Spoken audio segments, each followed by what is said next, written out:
Hello and welcome to another Canguro-English Daily Digest.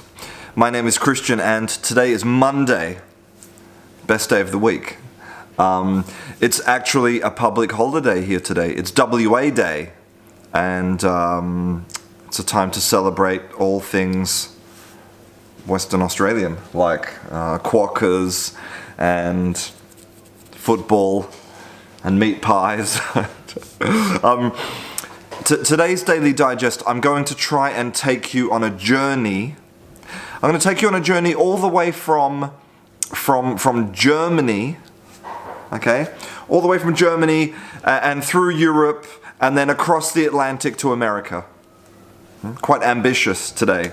And I want to actually start in Scotland, okay? So in Scotland, you might hear people talking about glens and dales. Okay, so this is where we're going to start, at dales. So in Scottish English and also in some parts of British English, a dale is a valley. So, you know, if you have two kind of mountains like this, then you have the valley, okay? And the Old English word for this is a dale. Now this word dale, it comes to us through Dutch, and basically from German, from Germanic language. And in old Dutch and old German, the word is very similar. It's tal, okay? T-H-A-L. Similar pronunciation, right? Dal, tal, you know, the tongue is in the same place, right? Tal. And you might recognize this word from another longer word, which is Neanderthal, okay? A Neanderthal. Now, why is the oldest human this old pre-human person, why they're called a Neanderthal? Well, it's because the first Neanderthal remains, the first Neanderthal skeleton was discovered in a place called Neanderthal, which basically means the Valley of Neander. Neander was a Dutch archaeologist or explorer, and he was there in this valley in wherever it was in Neander, and he discovered the first Neanderthal. So a Neanderthal is actually named after the place and the man, Neanderthal.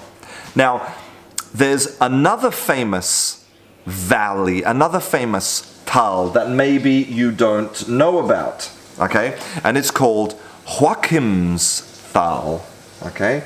Joachimsthal.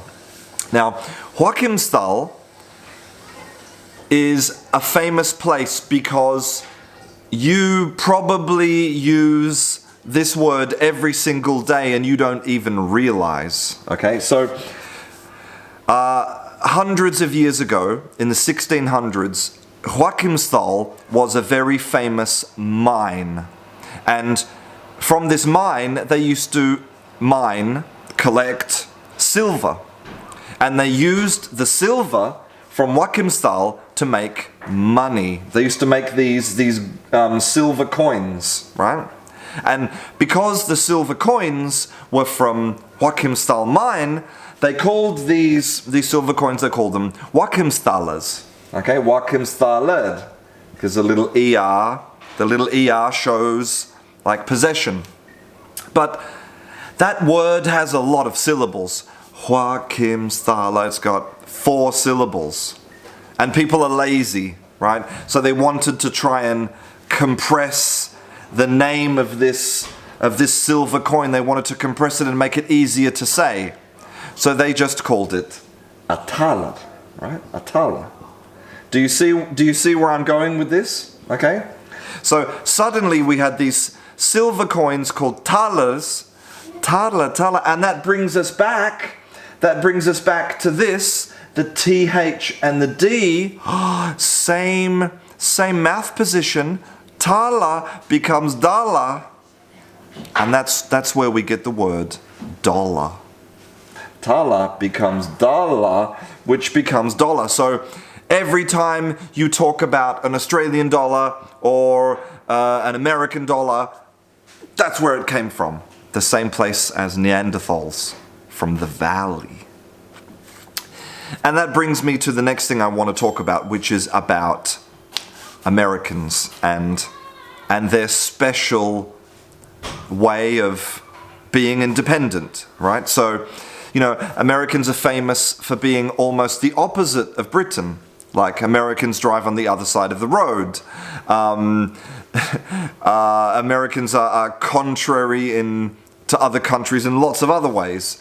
And one way which is controversial is the spelling of certain words. Okay, so for example, you have realize with an S, realize, that would be the British spelling, and then you have realize with a Z, okay, which would be the American spelling.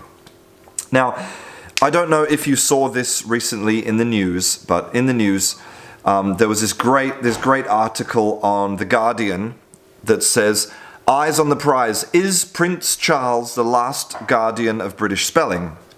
Now, when the Notre Dame Cathedral burnt down, he sent a letter to the French Prime Minister Emmanuel Macron, and he said, "I'm very sorry about the Notre Dame Church, and I realize that Notre Dame means a lot to the French people."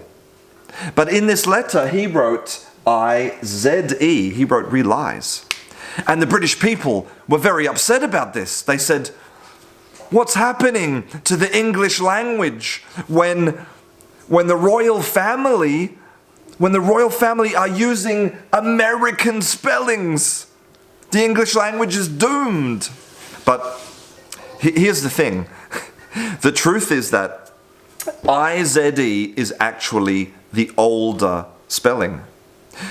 I-Z-E is the original British spelling, and in fact, I-S-E didn't appear in British English until 144 years later. So people think that Prince Charles is using an American spelling when actually he's using the original British spelling. So the question is why? Why do we think that? Why do we have this idea in our mind that this is American and this is British? Well, believe it or not, this is a modern problem. And the reason is because of the internet. And the reason is because that whole idea that the British and the Americans are contrary, right? So when the internet started, it was full of American businesses, American companies, and they spelled everything in the original British way, I-Z-E. But then, of course, British people on the internet saw that and thought, wait a minute, the Americans are using I-Z-E. Ugh, that's American. We need to be the opposite from America. We need to be different. So we're going to say that this is correct. And so basically they were shooting themselves in the foot. They were cutting off their noses to spite their face. By trying to be different from America, they actually moved further away from their own original spelling. Crazy. Well, anyway, I hope you enjoyed today's Daily Digest. I hope you enjoyed this journey through Europe, through Britain and across the Atlantic, and just remember not to hold prejudice about things like this, because they can really backfire on you. I'm Christian, and I'll see you in class.